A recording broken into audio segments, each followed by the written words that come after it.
Good morning, everybody. Happy Wednesday. We have an amazing show for everybody today. Indeed. Yeah. By now, you've probably heard the news that Kamala Harris has dropped out of the race. We, of course, have some thoughts on that. Yeah, We've also got my face when I found out. We've also got Hill reporter Julia Manchester in to sort of detail the final days of the campaign. We've also got Trita Parsi in the show to talk about what's going on both in Iran and in Iraq and give us a little bit of a tour of the Middle East. So that should be interesting. But of course, our eyes today are on what's happening with impeachment in Washington. Saagar. Yes, so as I mentioned, I think yesterday, we have four legal scholars. They will come forward. 3 picked by Democrats, 1 picked by Republicans.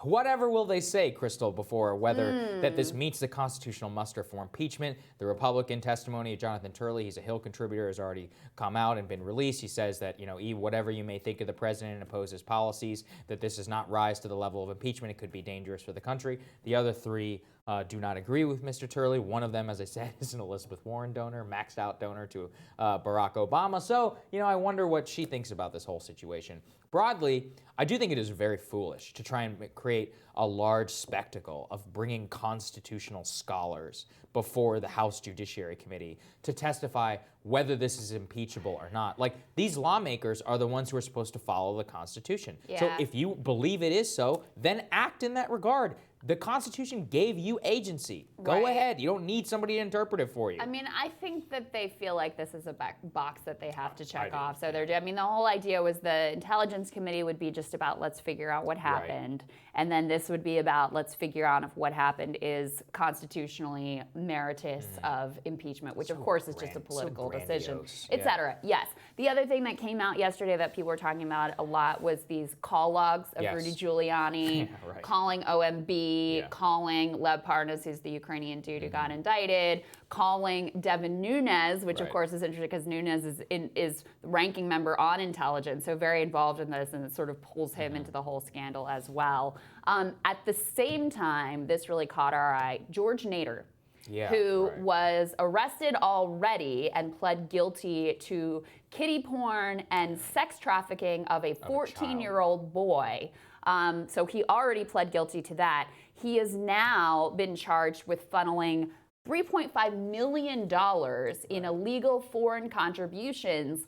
And what is so interesting and telling here is that it went to Clinton and it went to Trump, which just shows you how deep and how bipartisan the corruption is. This guy was an advisor to the UAE, by the way. Yeah, what is it with super rich, nefarious political actors like this and being pedophiles?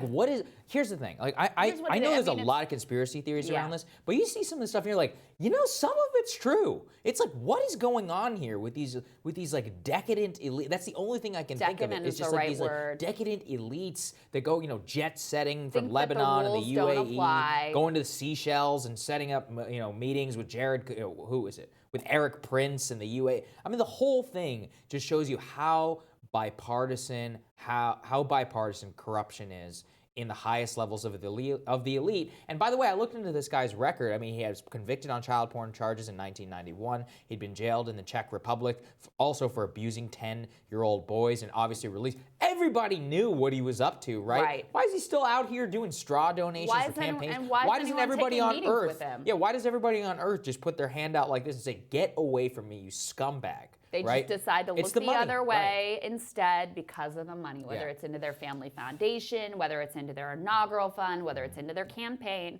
They just decide to look the other way. Yeah, it's absolutely disgusting. And he's not the only one. No. There are plenty. And that this is not the first election cycle either where foreign contributions have illegally flowed into presidential campaigns because this government wants to curry favor with the incoming administration, et cetera, et cetera. Exactly It's disgusting. No, it is the same thing. And this happens over and every day here in D.C. People get paid exorbitant money on K Street, $30,000, $50,000 a month to put on retainer in order to facilitate exactly this. And who knows who they are? Some of them are literally pedophiles and nobody cares. And they still deal with them. And here's the thing is that people know.